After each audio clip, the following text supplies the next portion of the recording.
Hello, welcome to a video on slope where hopefully we can help you recall some of the topics that you learned when you first heard about slope and also maybe how you will see slope moving forward in the future in your calculus course.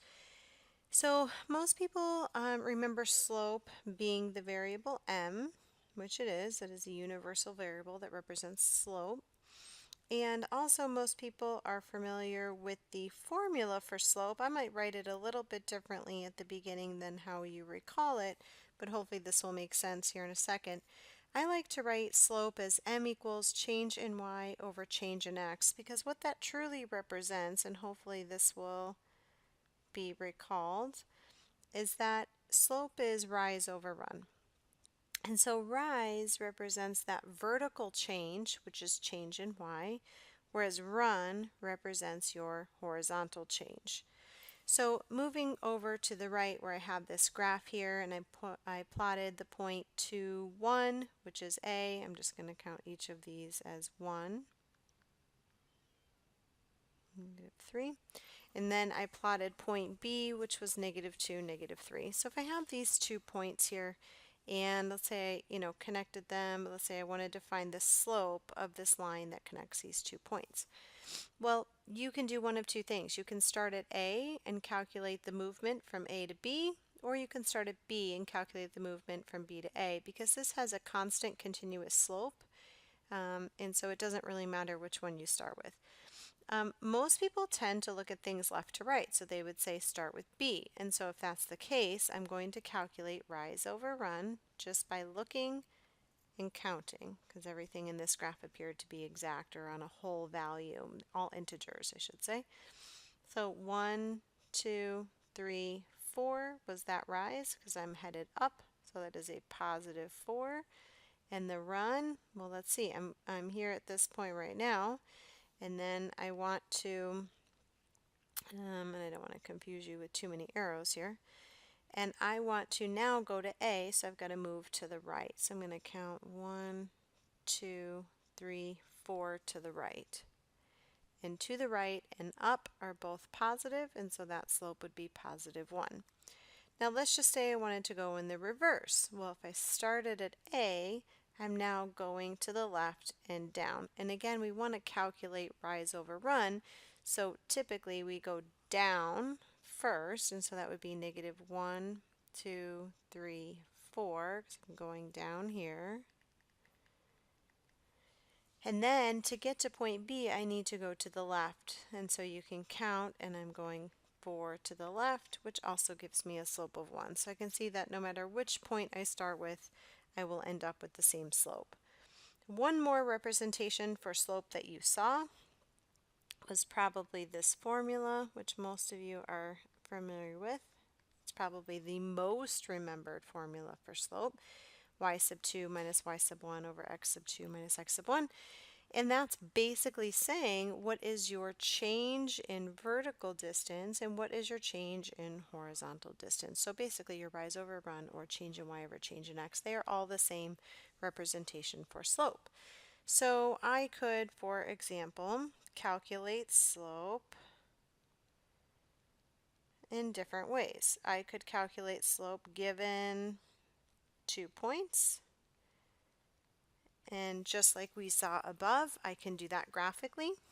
Or I could, let's say I was given 2 different points here, 1, -2, and 4, 2, just for example.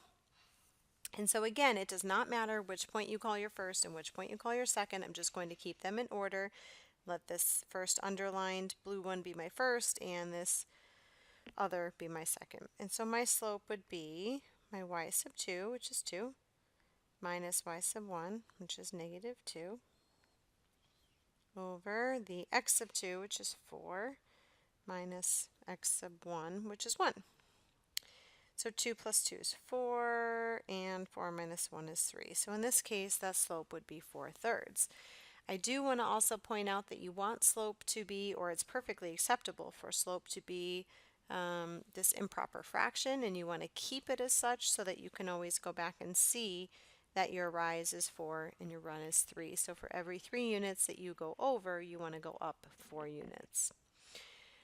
Um, One additional way that you can find slope is if you are given a function. So if I was given a function, let's just use a quadratic, because I can do some of those calculations here in my head. And if I'm given this quadratic and I'm asked to determine the slope, I would have to give you some values here. So maybe between x equals, we'll just say 1 and x equals 2, just so the computation doesn't get us here. And so if I'm calculating slope, I really need 2 points. And so I need to figure out 1 what, right? And then 2 what.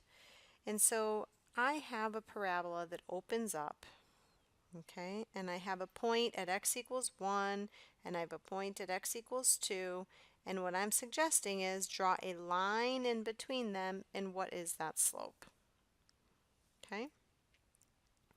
So that's how the parabola kind of plays into all this. So I need to figure out f of 1 to determine the y value when x is 1. So 3 times 1 squared would be 3 minus 5 times 1 is 5. So f of 1 is negative 1. And then I also need to find f of 2, or my function's value, when the input is 2.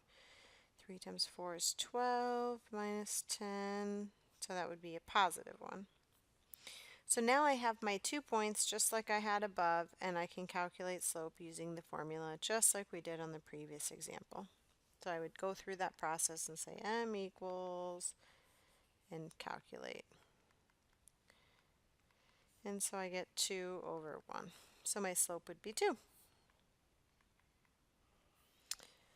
Okay, one other representation for slope that you are probably familiar with is if you are given slope-intercept form. And what this was is this is where you have an equation of a line, y equals mx plus b. And this m is your slope. It is the same slope that we've been calculating throughout. This 4/3, this 2, that is the slope of your line. And since slope is a, constant value throughout your line, you know what that is anywhere on your line.